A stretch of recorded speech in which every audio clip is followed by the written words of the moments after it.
Hello and happy Friday. I'm Kamali, taking you through the stories people are talking about and sharing around the world on Newsfeed today.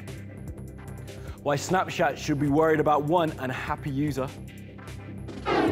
Russia's election looks like a done deal, but what's really going on behind the walls of the Kremlin? Black Panther is an undisputed cultural phenom, but has it changed representation in film? And we'll show you the greeting one student cancer survivor got on his first day back in school.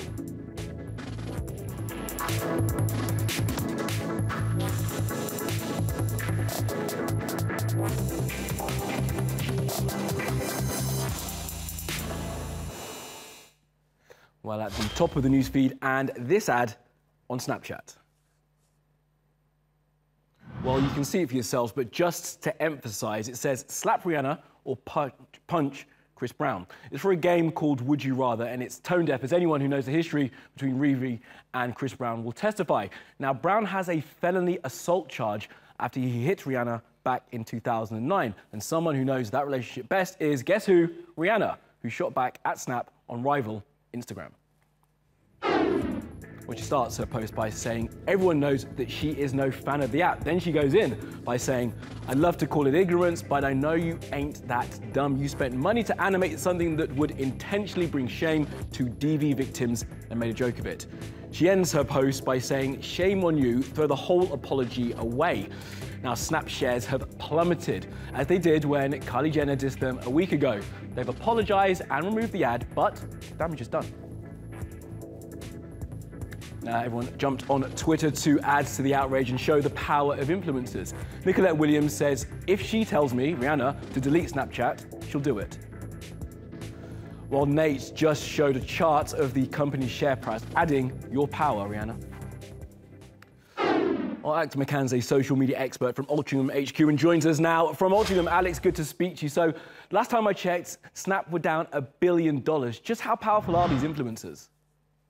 Massively, massively powerful. I think we're in the generation of influencers at the moment, and as we've seen, Kylie Jenner, Rihanna, they have a massive, massive impact in the actual real world. People are spending so much time on these social networks. When someone says something, people do listen and act. I mean, the thing about Snapchat that really interests me as well is that Instagram has kind of stole a bit of its thunder. Instagram's owned by Facebook, and Rihanna responded on Instagram. Is there something else going on here, do you think? Whether there's something else going on, I think we all know the story between Instagram and Snapchat, and Instagram is kind of killing it at the moment. So Snapchat definitely need to worry. They've got 187 million users.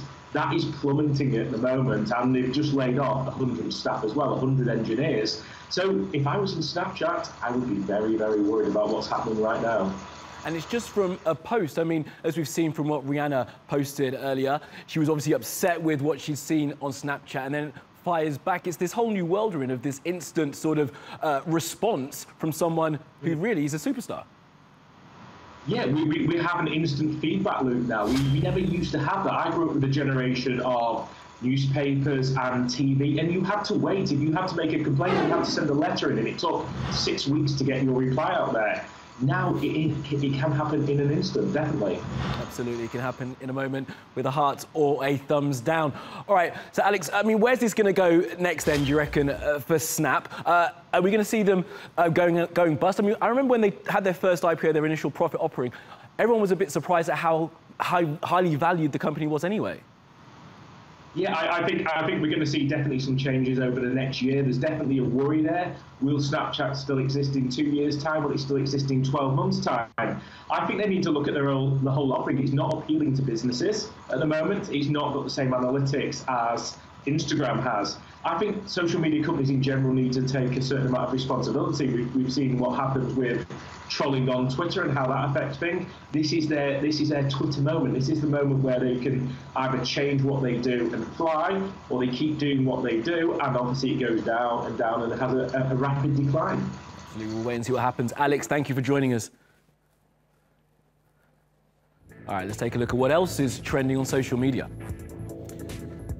Now, some people in Nairobi have been making it rain for themselves thanks to the heavy rain in the Kenyan capital. For a few shillings, they've helped people keep their feet dry from flash flooding. One pop-up service provided piggybacks for people getting off a bus in a torrent of floodwater. Now, the clothes shop top man is being urged to pull this shirt from shelves. Some Liverpool fans have taken to Twitter to say that the design references the Hillsborough disaster in 1989, in which 96 people died. Top man says it's from a Bob Marley remix song that I've never heard of. The shirt says karma, and what goes around comes around. And another clothing giant is under pressure on Twitter. Again, it's H&M. There's been a campaign for people to boycott it after it shot an ad in front of a mural in Brooklyn without the artist's permission. H&M says it's trying to come up with a solution directly with the artist after both sides launched legal action.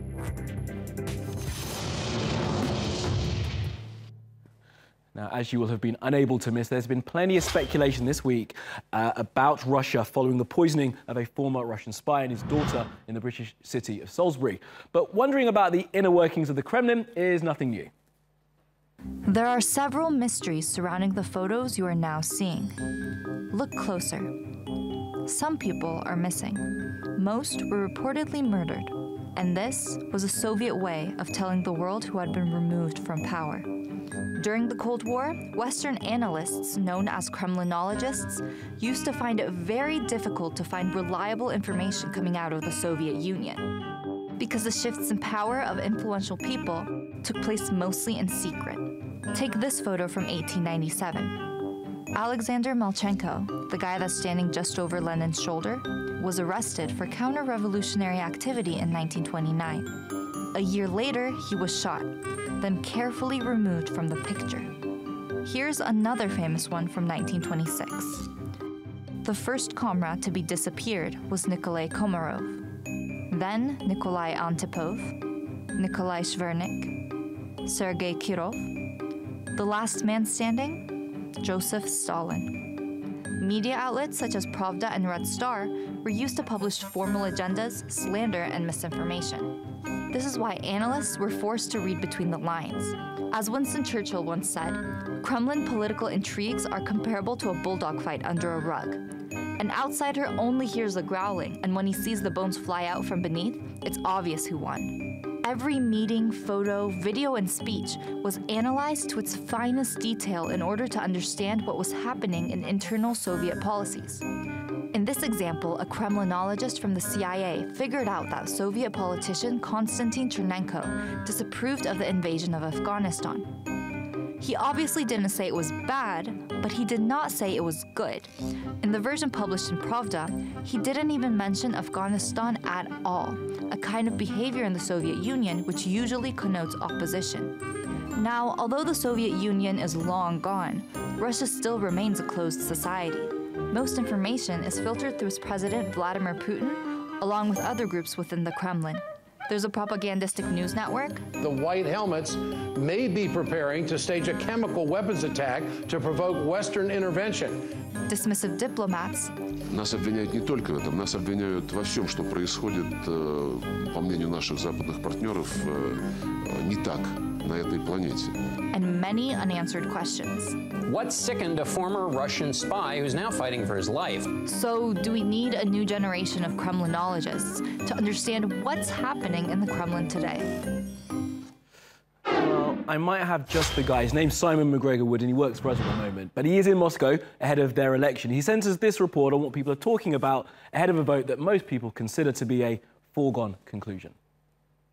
So there are 8 candidates for Sunday's election, but the reality is we only have to worry about one of them, this guy. The guy who's already got the job, President Putin. He will be elected, he will get another term, it will take him through to 2024. The other candidates have been officially sanctioned by the Kremlin, and they don't present any serious challenges. The one guy who might have made this slightly interesting is Alexei Navalny, an opposition figure who has been banned from running because he's had a previous conviction for corruption, something he's always denied. His strategy is to try and get his supporters, and there are a lot of them, mostly young people, simply not to vote, to boycott the vote altogether. He hopes that by doing that, he'll reduce the turnout and then perhaps reduce the credibility of the final result. And if Vladimir Putin, back there in the Kremlin, loses sleep about anything to do with this election, it is turnout. He needs a lot of people to turn out, and he needs a decent share of that turnout to give him a credible result. Informally, in the Kremlin, they're looking for 70% turnout and 70% share of the turnout. If he gets less than that, he'll be unhappy. Simon McGregor would that. I was wondering what was in that Russian doll, whether it was just another Vladimir Putin. All right, take you around the world now for the other stories you need to know this Friday. Russia has been accused of hacking into nuclear power plants and water systems in the United States and Europe. The claim has been made by the Trump administration, and apparently it's been going on since 2015. A Russian plane has littered a Siberian runway with a rather expensive bit of cargo, gold and silver. The precious parcels weighing 9.3 tons weren't secured enough, and they forced the cargo door open as it took off. Police, of course, have had to come in to seal off the airport to stop anyone from stealing it.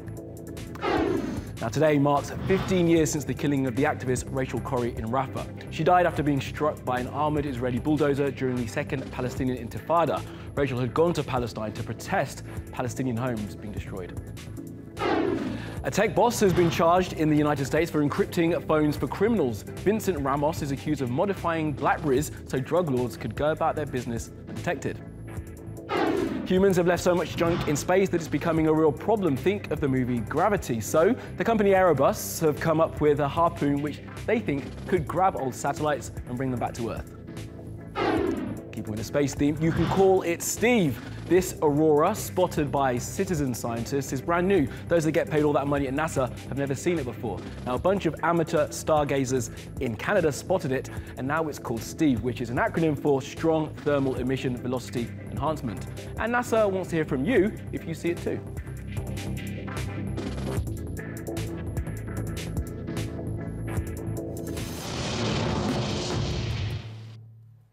And now a couple of questions for you. When you were growing up, did you see people in your favourite movies who looked like you? And if you did, was the way they were shown on screen good or bad for your race, culture, religion or gender? Well, Tamina's been thinking about that loads after she finally saw Black Panther.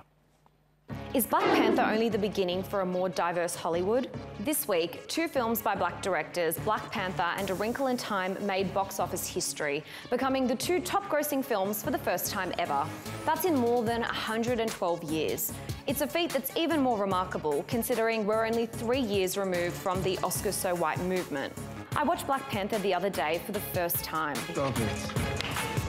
And everyone's talking about whether it was revolutionary. And we want to talk about today why Black Panther is so revolutionary. A proper representation of black people. And the film continues to be praised by many, and rightly so. It took more than 22 years to get T'Challa on the big screen. I can't help but think, will we see more Black Panthers in the future? What about films about and by Latinos, East Asians, South Asians, Arabs, women? The truth is, when it comes to representation in film, the issue isn't just black and white. We're still seeing the Arab terrorist, the mention of Afghans only in relation to the US, the Mexican drug dealer, or the Indians living in a slum. Imagine what it's like to be from other minority communities, never seeing people who look like you or talk like you in movies. That's why so many people of colour love Black Panther, because it's the one non-white movie people can somewhat relate to. Think it's just about race? Think again. Women are also grossly underrepresented in front of and behind the camera, and women of colour even more so. Don't believe me? Only 30% of dialogue in the 10 highest grossing films of 2016 was spoken by female actors, and the top 2, Finding Dory and Rogue One, were female-driven films. Film directors and producers say that black films and movies with strong female leads don't rate. But Black Panther, despite what you think about the movie, has proven otherwise. So if diversity sells in Hollywood, why won't the industry break the stereotypes? Now, Facebook and Twitter are back up and available in Sri Lanka. The government there blocked it after violence in the city of Kandy between the country's religious communities. Ash Gallagher is in country and sent us this update on WhatsApp.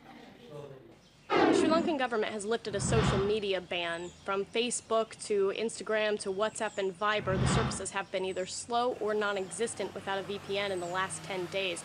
The government did this as a way to try and prevent riots and protests in the streets after the northern city of Kandy saw a string of violence against a number of citizens' homes and businesses.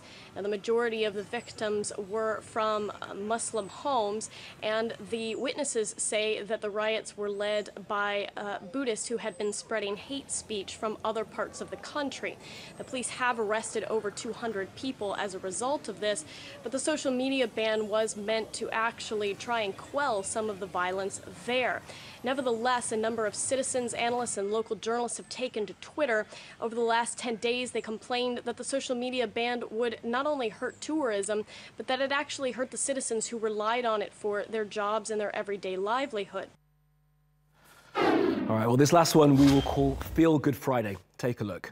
This is a guy called Jackson Lee. That's him in the middle of the screen. He's been given a Guard of Honor by his classmates at Jenks High School in Oklahoma. It's his first day back in class after beating stage 4 lymphoma, and he's about to ring the school personal record bell. Now, that clip of his mates going mental was posted by his teacher, Jordan Johnson, and the last time I checked, it had been watched more than 500,000 times on Twitter. Well, congratulations to him. That's all from the Newsfeed team for this week. You can reach me on Twitter. I'm at Kamali Melbourne. Find us 24/7 on YouTube and Facebook. Make sure you subscribe and follow and add. I will see you next week.